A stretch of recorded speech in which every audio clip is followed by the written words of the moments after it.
Supreme court के chief justice की अगुवाई वाली ट्रिपल बेंच ने वक्फ कानून पर अंतरिम आदेश पारित किया है। वक्फ संपत्तियों और वक्फ बोर्ड में पहले की ही तरह यथास्थिति बनी रहेगी जब तक कि इस पर कोई अंतिम फैसला नहीं आ जाता। 5 मई को इस मामले में अगली सुनवाई है और सॉलिसिटर जनरल तुषार मेहता के इस मांग पर कि सरकार को अपना पक्ष रखने के लिए 1 हफ्ते का समय दिया जाए, सुप्रीम कोर्ट ने 1 हफ्ते का समय सरकार को दिया है कि वो अपना पक्ष रखें 1 हफ्ते के अंदर। थोड़े में ज्यादा स्वाद ये तो है इसकी खास बात। वाओ मामा, क्या स्वाद है। अरे मेरे राजा, इस पर बातचीत करने के लिए अंजुमन इंतजामिया मसाजिद कमेटी के जॉइंट सेक्रेटरी यासीन साहब हैं। यासीन साहब, बनारस में भी करीब 600 वक्फ संपत्तियों पर तलवार लटक रही थी। राज्य सरकार ने जिस तरीके से संकेत दिए थे, आप लोगों पर भी एक तलवार थी। क्या लगता है सुप्रीम कोर्ट से जो अंतरिम आदेश आया है, राहत है ये आप लोगों के लिए? बहुत बड़ी राहत है। देखिए, हम शुक्रगुजार हैं सर्वोच्च न्यायालय के, साथ ही थोड़ा बहुत शुक्रगुजार हम केंद्र सरकार के भी हैं कि उन्होंने भी मान लिया हमारी परेशानियों को, हमारी फिक्र को। माननीय सर्वोच्च न्यायालय ने कल ही संज्ञान में ले लिया था कि ये बहुत बड़े मुद्दे हैं जिसकी वजह से बहुत से गड़े मुर्दे ये उखाड़ डालेंगे, और इसकी तैयारी भी कर ली थी लोगों ने, क्योंकि बनारसी में जैसा कि सुन रहे थे तकरीबन 600 संपत्तियां शिया सुन्नी मिला करके हैं, और जगहों से खबरें आ रही थी और तमाम तरह के लोगों ने मिठाइयाँ बांटनी शुरू कर दी थी। बहुत कुछ हो रहा था कि चलिए मुसलमानों की संपत्तियाँ चली गई। बहरहाल कुछ राहत है, और इसमें मतलब संविधान कहीं ना कहीं सर्वोपरि है और संविधान की बात मानी जा रही है, क्योंकि वक्फ बाय यूज़र जो है उसको एक तरीके से माना जा रहा है।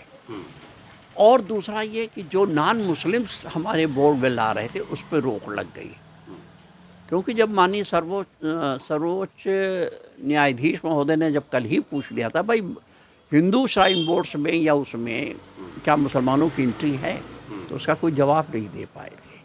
बहरहाल ये बहुत बड़ी राहत की बात है और इससे बहुत राहत मिली है। हो सकता है उन लोगों को बेचैनी हो, तकलीफ़ हो, जो ये सोच रहे थे कि बस इधर हुआ उधर हम लोग चल करके खुदाई शुरू कर देंगे। बहरहाल सब लोग बधाई के पात्र हैं। 2-3 चीज़ें बहुत महत्वपूर्ण हैं। जैसा आपने श्राइन बोर्ड का जिक्र किया कि जो बाकी धर्मों से जुड़े हुए बोर्ड हैं, जैसे काशी विश्वनाथ मंदिर न्यास परिषद है, इसमें भी अगर इसमें गैर हिंदुओं को शामिल नहीं किया जाता है तो फिर वक्फ में क्यों गैर मुस्लिमों को शामिल किया? ये आपकी आपत्ति शुरू से थी। तो क्या लगता है ऐसे मसले, चूँकि अभी ये फैसला नहीं है, ये अंतरिम राहत है, तो ऐसे विषयों को, चूँकि मुख्य न्यायाधीश खुद हैं, इस मामले को खुद सुन रहे हैं, ट्रिपल बेंच में वो प्रधान सदस्य, कैसे देख रहे हैं ऐसे मसलों पर जो सुप्रीम कोर्ट का रुख है? क्या लगता है? माननीय सर्वोच्च न्यायालय का रुख सकारात्मक है। हमारी तकलीफ़ों, हमारी जो चिंताएं थीं उस पर उनकी नज़र है और वो उसी हिसाब से इस पूरे केस को देख रहे हैं, और तभी तो ये अंतरिम आदेश आ रहा है। क्योंकि वो ये कल ये उन्होंने पूछा, भाई जो मस्जिदें या जो भी कब्रिस्तान वगैरह जो 200, 300, 400 साल पहले की हैं, वो कहाँ से कागज़ ले आएंगे? ये सवाल कल भी था और आज भी है। इसलिए उनकी चिंताएं, उन्होंने हमारी चिंताओं को अपनी चिंता समझा, अदालत की चिंता समझा कि अदालत इस पर न्याय करे, अदालत इस पर एक कदम उठावे।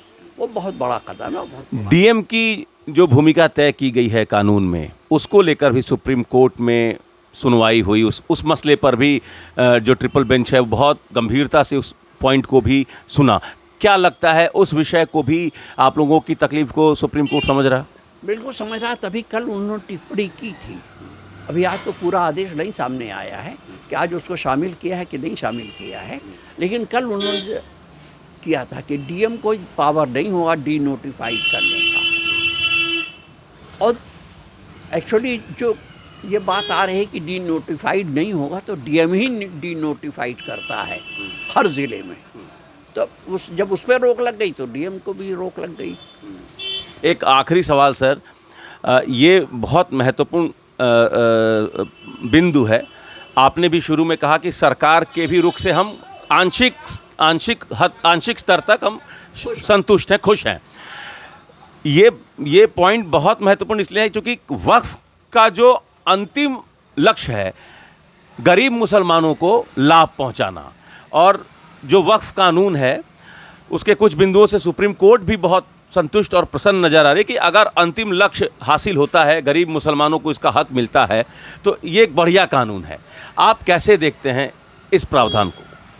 नहीं, हम भी यही चाहते हैं कि भाई वक्त की इतनी आमदनी हो जाए। अभी तो हम कानून के दायरे में उलझे हुए हैं। बहुत से किराएदार हैं जो पुराने चले आ रहे हैं, वो बढ़ाना ही नहीं चाहते हैं। भाई और हर जगह आमदनी होती नहीं है। कब्रिस्तानों में कहाँ आमदनी होती है? मस्जिदों में कुछ जगहों पे होती है और बकिया तो वैसे ही रहती हैं।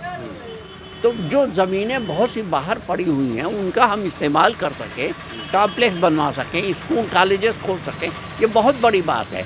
अंतिम लक्ष्य तो गरीबी है। तो सरकार भी तो यही चाहती है कि नहीं, सरकार ये नहीं चाह रही है। सरकार तो लेकर के पता नहीं किसको देती है, अंबानी अडानी को देती है। अच्छा, ये डर है। क्यों? बॉम्बे में तो यही हो रहा है। अंबानी ने कब्जा करके अंटालिया बना लिया है। तो ये डर है कि बड़े बड़े पूंजीपतियों को दे देगी। किसको देगी अब नहीं मालूम। अच्छा, लेकिन सरकार की नीयत पे हमेशा हमें भरोसा नहीं रहा है। तो जो लोग लड्डू बांट रहे थे उनका क्या? अब लड्डू खुद खाया, अभी तक तो मुझे नहीं खिलाया उन्होंने। चलिए, तो यासीन साहब का कहना है कि सुप्रीम कोर्ट मुसलमानों की तकलीफ समझ रहा है और ये जो अंतरिम राहत मिली है, इस राहत में कहीं ना कहीं सुप्रीम कोर्ट इस चीज़ को समझ रहा है कि मुस्लिम तबका और मुस्लिम तबके का जो डर है, का जो भय है, वो क्या है। फिलहाल 5 मई को इस मामले में अगली सुनवाई है। Amit Singh, TV9 UP, Varanasi. थोड़े में ज्यादा स्वाद, यही तो है इसकी खास बात। वाओ मम्मा, क्या स्वाद है। अरे मेरे राजा, मसाला